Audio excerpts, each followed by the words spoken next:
Does Ashton Jeanty want to become a Chicago Bear? Bear sitting there with the number 10 pick in the NFL draft. We talk about it next here on Bears Now.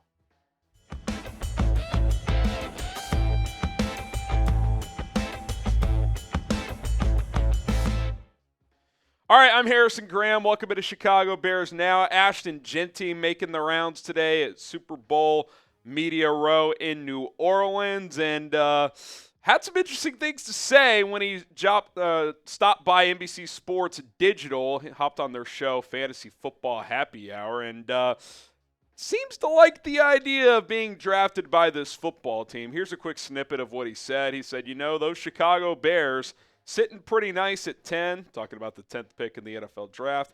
I think that might be a nice destination as well. Now, I do want to remind everybody that this is quite the pivot from Ashton Jeanty. He was streaming, playing, Call of Duty, whatever, a couple months ago and was asked about the Bears. And he basically said, it's too cold, not going to Chicago. And things change, right? You go and see Ben Johnson get hired and see the production running backs had under him with David Montgomery and Jahmyr Gibbs in Detroit. He's also been hanging out with Caleb Williams some in the offseason. So maybe a relationship has developed there. So maybe now Ashton Jeanty views Chicago as a pretty good destination. He probably also sitting there saying, Bears at 10, probably the first somewhat realistic team that could draft me. That's how I make the most money. The higher you get drafted, the more money you're going to make. He obviously had a spectacular season for Boise State. A strong argument in case could be made that he should have won the Heisman Trophy. It was definitely him or Travis Hunter. Hunter obviously won it. I do want it to be clear, too, when you look at Jeanty, this year he didn't catch the ball that much, but I think that's because so many touches were him carrying the football. He had 569 receiving yards in 2023. So he is a more than capable receiving back. So, could Ashton Jeanty envision himself being a Jahmyr Gibbs type in this offense? I have no idea what he's going to run. I know Gibbs ran a 4.36. I don't view Jeanty as like a pure burner, but he's got good speed and he could certainly shed tackles and he's very physical, at the point of attack. So this is definitely something that's fascinating and interesting and something we're going to discuss a little further here on today's show. But I want to hear from you guys initially. Would you draft Ashton Jeanty at number 10? Type D for draft or P for pass. Would you take the Boise State running back with the 10th pick in the draft? Let me know what you guys think. Now, I've been pretty clear. I've said I don't think I would take Jeanty at 10. A lot would have to change for me to pivot, kind of like Jeanty did when talking about the Bears, off of that stance. Now, could things happen where I would? Yeah. What if the Bears signed 2, held 3 starting offensive linemen in free agency? What if they feel like those picks 39 and 41, they could get another starter there on the offensive line? Maybe they add some defensive line in free agency as well. I do think it would take a pretty explosive free agency period for me to get to the realm where I would take him at number 10 because you just need so much help up front when you look at this offensive line. We've talked about it. I mean, you could make the argument outside of Darnell Wright, you need 4 new starters. Now, if Braxton Jones is back or if in some scenario Tevin Jenkins is back, okay, maybe it's only 3, but you're going to have to reshape this offensive line very, very significantly. And if you haven't done that in free agency, at least fully, drafting Jeanty at number 10 feels rich. It feels rich. Now, I'm back in the camp of you see the impact of a game-changing running back, Saquon Barkley, Derrick Henry. Like, they elevated the teams they were on this year. I think, especially having a young quarterback in Caleb Williams, that bringing in an upgraded running game, I think, is critical. Does that mean you have to take Ashton Jeanty at number 10, though? I don't think that it does. And I don't think you should make that type of move unless you feel very, very good about your offensive line. Could you after free agency? Yeah. As of now, I don't see how you could say that. The beauty is, though, free agency comes first, so we'll see what the Bears do. As of now, I would not go down this road, but who knows? If they end up with Trey Smith, Drew Dalman, and another starting offensive lineman free agency, maybe this would be a move that they considered taking. Okay, we are sponsored by Rocket Money here on today's show. Rocket Money is a personal finance app that will help you find and cancel unwanted subscriptions, monitor your overall spending, and even help you lower bills in certain situations. You can negotiate to lower certain bills by up to 20%. I've been using Rocket Money for a couple of years now, and I got to tell you, when I first signed up, I couldn't believe how much I was spending per month on certain subscriptions. Streaming services that I had double signed up for. I had multiple accounts, didn't even realize it.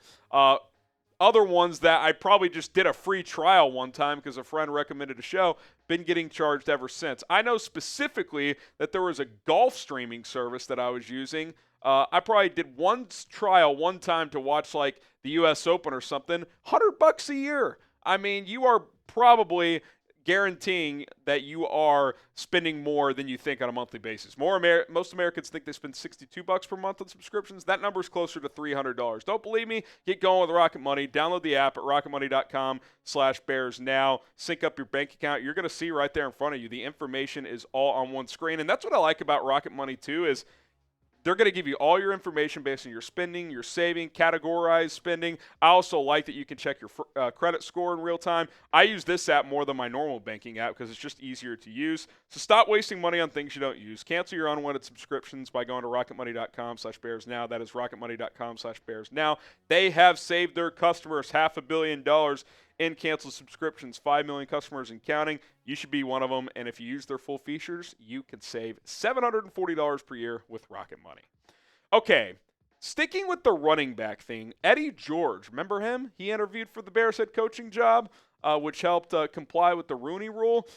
He revealed an interesting nugget about his Bears interview recently as well, when he was asked about both Ohio State running backs, Quinshon Judkins and Travion Henderson, two players that should be available on day 2 of the NFL draft. Here's what he had to say. Quote, "I can say when I interviewed with the Bears for their head coaching position up there, we talked about personnel and we talked about needs.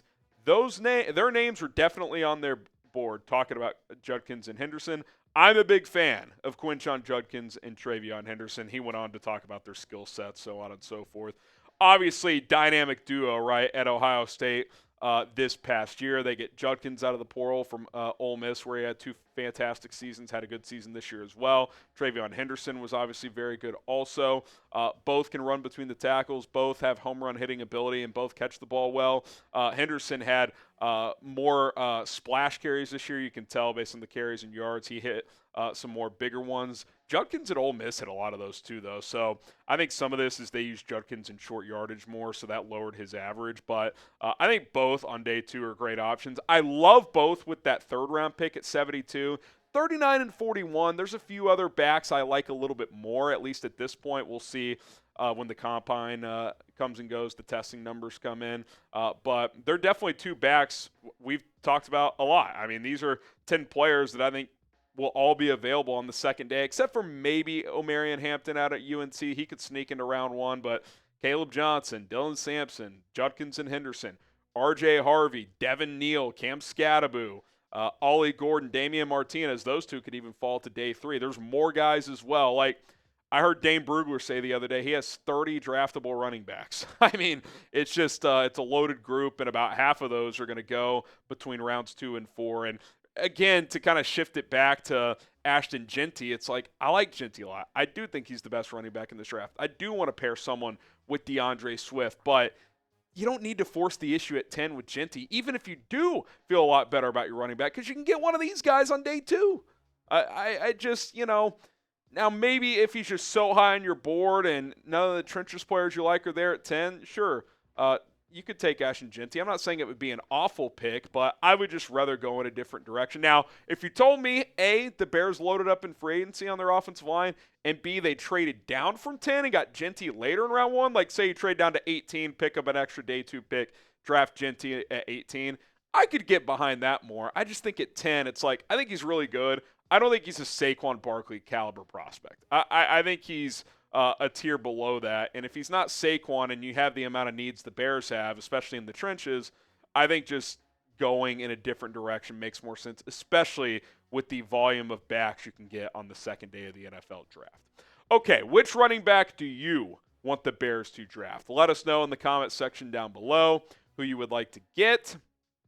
I go back and forth. I was kind of on a Caleb Johnson kick for a while. Now I really like Devin Neal out of Kansas in the 3rd round. We'll see how it all shakes out, but I definitely think they need to add somebody. All right, that's going to do it for Chicago Bears Now. Appreciate you guys for tuning in. Do want to mention on the way out, rest in peace to the matriarch Virginia McCaskey, passing away at 102 years old. Did a little short on that earlier today on the channel for some breaking news. What a life. And I know we all have had remarks about the failures of this ownership, so on and so forth, but still an incredible life lived, 102. And how about seeing the Bears beat the Packers in her last game ever as the Bears owner? Pretty cool stuff. So thoughts go out to her family and the McCaskies and the Bears, obviously, as they embark on this process and move forward as a family and an organization. My name is Harrison Graham. We will be back tomorrow. We're going to do a Friday live show. We didn't go live today because of the NBA trade deadline, so stay tuned for that. Until then, bear down.